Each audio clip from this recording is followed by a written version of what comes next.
आप हमारे सिटी पार मैं बना हूँ दरिया पार में। आप हमारे सिटी पार मैं बना हूँ दरिया पार में। चल भगावो दोनों यार के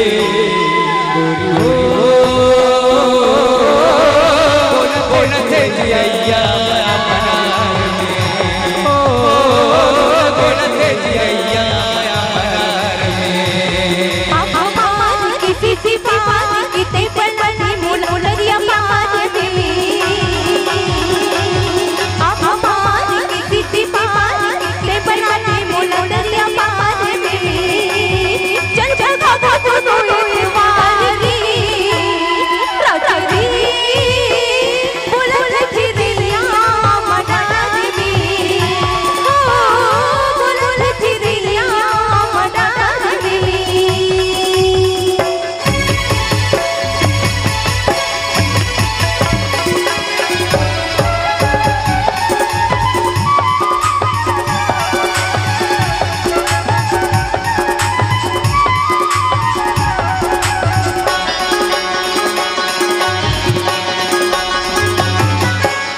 दिल खोल के माया जोड़ घर में लगे पैर सब तोड़े। दिल खोल के माया जोड़ घर में लगे पैर सब तोड़े। संग में जाबो दोनों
रात के दरिया पार में।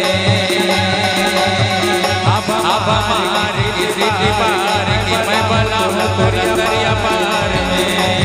चल भगावो दोनों यार के